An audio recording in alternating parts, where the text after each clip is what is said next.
मैं उसकी निंदा करता हूं।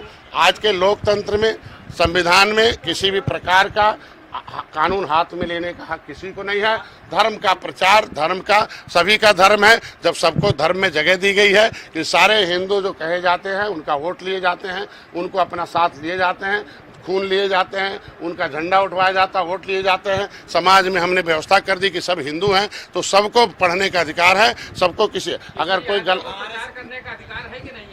मैं कहता हूँ खैर यादव को कहेंगे कि खाली भैंस चराने का अधिकार है तो ये भी कहा जाएगा कल कि किसी को कि वो गद्दी पर बैठने का, राजनीति करने का अधिकार नहीं है। बहुत ऐसे लोग हैं, इसी की देन, संविधान की देन है। मोदी जी ने एक महिला को राष्ट्रपति बनाया। आज के दिन में प्रधानमंत्री इंदिरा गांधी रही, बहन जी रही हैं। अगर संविधान ने अवसर प्रदान किया है तो हर क्षेत्र में अवसर प्रदान है। हम निषाद संस्कृति का प्रचार करते हैं। निषाद राज का वंशज किला बना हुआ, भगवान राम निषाद राज को गले लगाए थे।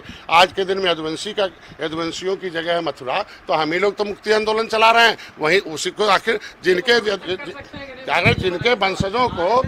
वंशजों के मुक्ति का आंदोलन चला रहे हो, उनके वंशजों का संविधान और प्रस्तावना में समाजवाद को लेकर के समीक्षा होनी चाहिए। निश्चित रूप में उनका समर्थन करता हूं कि जो संविधान में जो लिखी गई बात थी, संविधान बना था, देश के जनता ने चुन के भेजा था संविधान सभा में, और ये कहा था कि बड़े लोग जो है, पहले दो बातें तय हुई थी कि बड़े लोग कमाएंगे, होशियार लोग कमाएंगे, जो उजड़े लोग हैं, गरीब हैं, शोषित वंचित हैं, उनके बच्चों को सरकारी पैसे से पढ़ाया जाएगा, सरकारी नौकरी दिया जाएगा, उनका रिजर्वेशन हो गया, 23% आरक्षण हो गया उस समय, या 342 बना या और सूची बनेगी, उनको दिया जाएगा। दूसरा बात हुआ, संविधान में कोई भी संशोधन सदन में प्रस्ताव आने के बाद ही होगा, सदन में चर्चा होगी, तो तिहाई बहुमत होगा। जब सरकार नहीं थी, 2 बार ये जो प्रस्तावना जिसकी बात आप कर रहे हो, 2 बार संविधान सभा का जब चुनाव हुआ उसमें बहस में 2 बार ये प्रस्ताव अस्वीकृत कर दिया गया। अगर 2 बार संविधान सभा में अस्वीकृत कर दिया गया,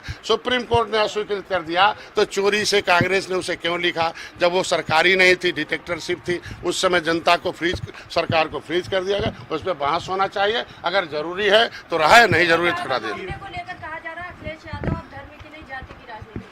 मैं तो ये कहूँगा आज के दिन में इस पर राजनीति नहीं होनी चाहिए, न्याय की लड़ाई होनी चाहिए, और आज के दिन में एक जाति को कभी उकसाया नहीं जाना चाहिए, समरसता कायम रखना चाहिए। हम दोनों पार्टियों से कहेंगे, दोनों पार्टियां, वो पिछड़ों का भी वोट लेती हैं, ये भी अपर कास्ट का वोट लेते हैं। मैंने इनसे कहा कि पूरा इनका जवाब, पहले इनका जवाब हो जाने दीजिए। मैं इनका कहा कि आज के दिन में सतीश मिश्रा एंड कंपनी, आज के दिन बहन जी की थी तब सत्ता, आज Amar Singh and company, Gyaneshwar Mishra and company, Azam Khan and company थे, तब समाजवादी सत्ता में थी, तब आज के दिन में समरसता थी, उसका नाम समाजवाद था। आज सलाहकार हैं, देख लो आज के दिन में। मैं कहता हूँ आज के दिन में घटनाएं होती रहती हैं, उस पर राजनीति नहीं होनी चाहिए, न्याय की मांग उठनी चाहिए, और उसमें जो अन्याय हो उसके खिलाफ जांच हो, कार्रवाई होनी चाहिए। संविधान देश से संविधान से चलता, अब उस समय रोक लगा दिया। 1950 में जब संविधान बन गया, 31 दिसंबर 1949 को पंडित जवाहरलाल नेहरू ने मीटिंग में खुलेआम सबको बुलाया, कहा कि आज के दिन में we are you an upper caste the chosen by God, today is the concept in the mind all over India, but other caste returned by God. But implementation of the Constitution of India after the 26 days, 26 January 1950, no any every person chosen by Constitution of India, chosen by public चुनेगी तो बड़ा रह जाएगा। लेकिन संविधान में भी कहा कि already chosen by Constitution of India, leatherman, washerman, पिसन, ये कमजोर जातियां उसमें पूरा हो जाने दीजिए। कमजोर जातियों को लिख दिया, पिछड़ों को लिख दिया, दलितों को, शोषितों को लिख दिया। इसके साथ संविधान खड़ा रहेगा, देश का कानून खड़ा रहेगा, इनकी नौकरी, शिक्षा, स्वास्थ्य, रोजगार के अगर पढ़ा लिखा दिए होते, 10 साल के अंदर फंडामेंटल राइट था, ये गलती कांग्रेस की है। 10 साल के अंदर सबको शिक्षा दे दी होते तो आज ये दशा नहीं होता। मैं धन्यवाद दूंगा, मैंने मोदी को ऐतिहासिक फैसला लिया। 1991 में कांग्रेस ने जनगणना बंद कर दिया था, आज के दिन में हो रहा। मैं बता,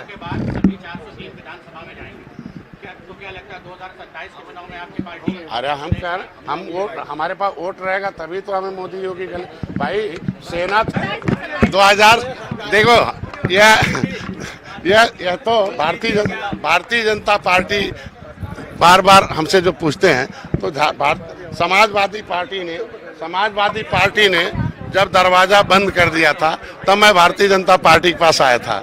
अगर भारतीय जनता पार्टी दरवाजा बंद करेगी तब हमें कहीं न कहीं जाना पड़ेगा, नहीं तो जब तक रहेगी तब तक में मित्र वो हैं हमारे यहाँ। त्रेता में जैसे भगवान राम ने गले लगाया था, उन्होंने सेना दिया, वैसे मोदी योगी ने गले लगाया है एक निषाद राज के 62 को। हमारी सेना है, हम लोग आगे विजय प्राप्त करेंगे।